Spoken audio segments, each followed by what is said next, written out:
to talk about what's lighting up the internet right now. If anybody's on social media, you're probably saying, what? They replaced him with who? Kawhi Leonard is no longer on the men's U.S. Olympic basketball team. They're wrapping up. They got one more game tonight against Team Canada, and then they're going to head off to Abu Dhabi, where they're going to practice out there and play a couple of games, a couple of exhibition games, some friendlies, as they might put it internationally. Then they're going to go to London for a couple of friendlies, and then at the end of the month, they'll be playing in Paris. But Kawhi Leonard is out because if you're a Maverick fan and you've been paying attention in the NBA lately, he can't stay healthy. I think he played 2 playoff games. He missed the end of the season. Correct. He tried to play 2 playoff games. They said he was out there practicing every day, but to ramp up to game-like conditions, he couldn't pull it off. So he and Team USA said, we agreed that he's going to just go ahead and call it a day.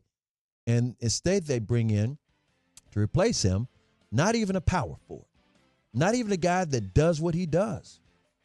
They bring in Derek White. Before we go any further, I do want to give the official statement by the USA Olympics team for Kawhi Leonard. They said Kawhi has been ramping up for the Olympics over the past several weeks and had a few strong practices in Las Vegas. He felt ready to compete.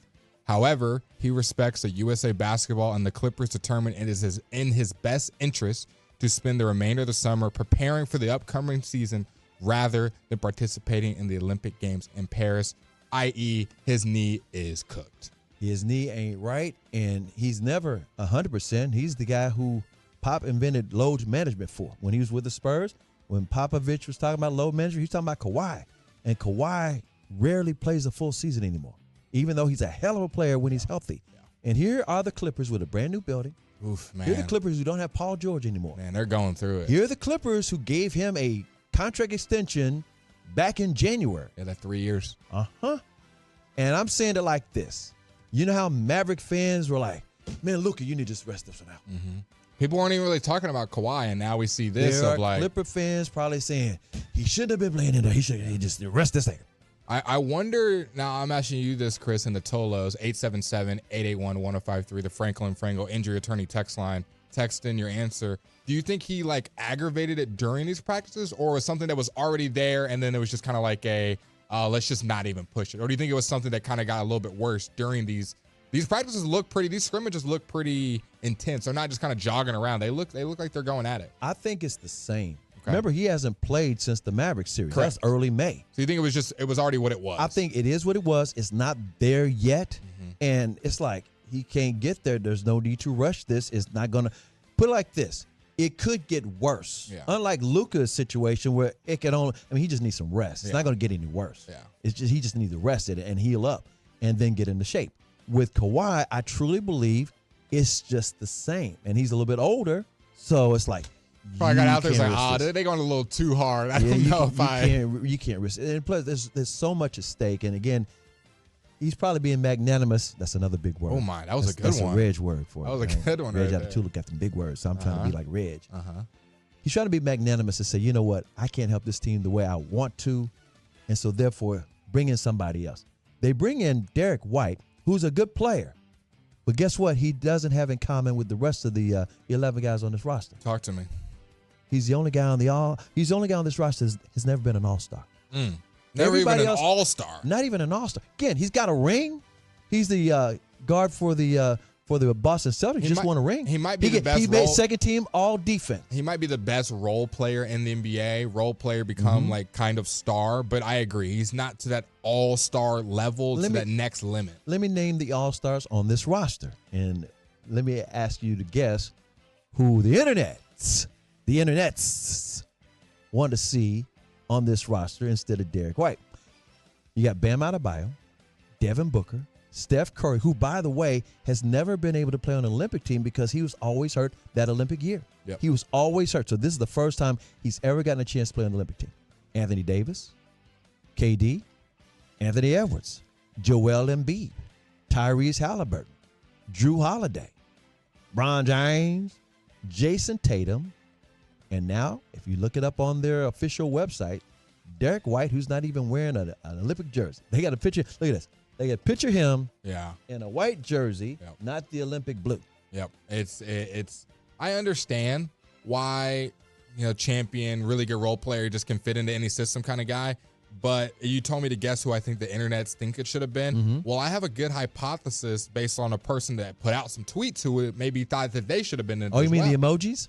Yeah, the emojis. The emojis with the eyeglass and one eye's like, Jaylen Brown put out some interesting emojis right when this Derek White news was announced. And then 5 minutes later, actually, my bad, 5 hours later, he tweeted at Nike, "This what we doing?" ?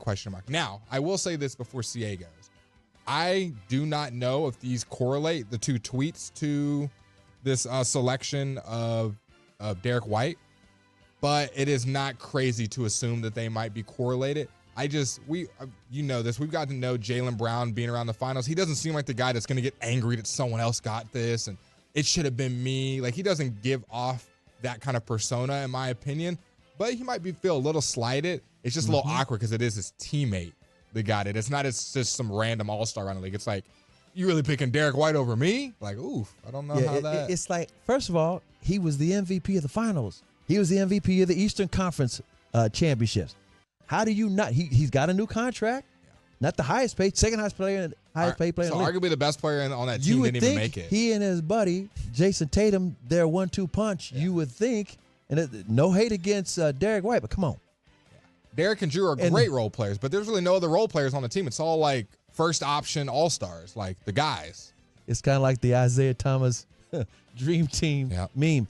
I had the credentials, but shrug his shoulders, right? Speaking of credentials for the 940, they said, why wasn't Tim Hardaway Jr. not selected? They need a shooter out there. Shots fired. I agree. There was a guy on Dallas Maverick that several people were saying, Kyrie, come on, man. Kyrie, he said he'd be honored if they asked him, and this was, a few months ago. They didn't, and I think one of the reasons why, if you say, okay, just on basketball alone, he has represented the United States before. They represented him in Rio. He also represented him in the World Championships before that. So, and again, Klay Thompson talked about it. They played 2 times together internationally. Kyrie is Kyrie. But the fact Kyrie went there is crazy. Yeah, but they're not going to let him. It don't matter. They're not going to let him.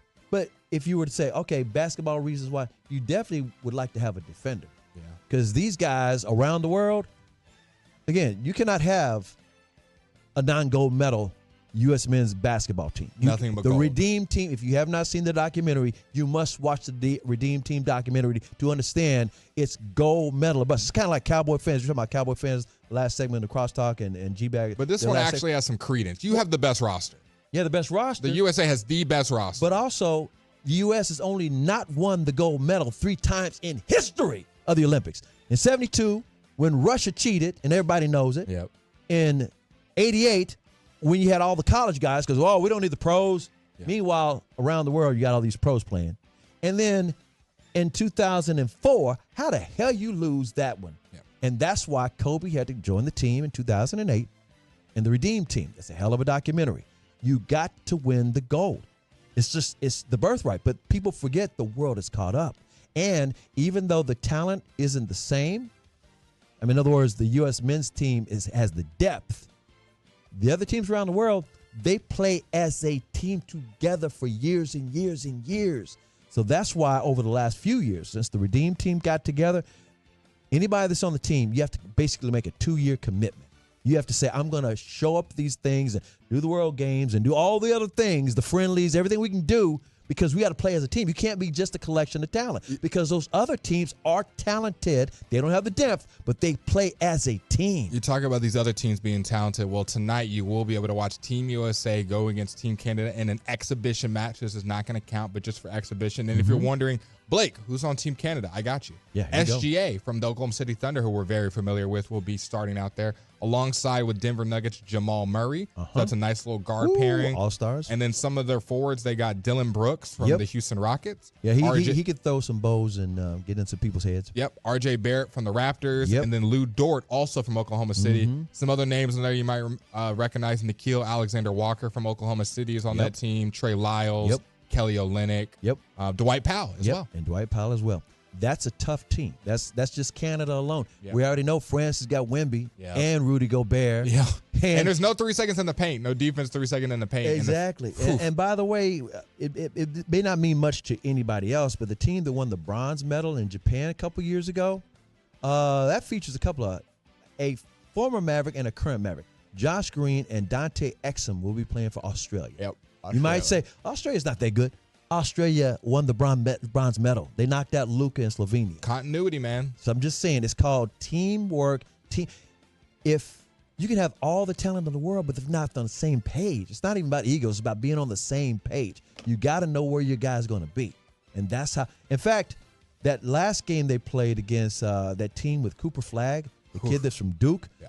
Have you seen his highlights? He's nice. Oh, my God. He's from Maine. He's not sneaky athletic. He is athletic. 17 years old, 6'8", and old boy can shoot. 3-level scorer, defender, block defender, you. block shot. It don't matter. He can do it all. He's going to be the number 1 pick in the draft. Easy. He's going to play for Duke this year.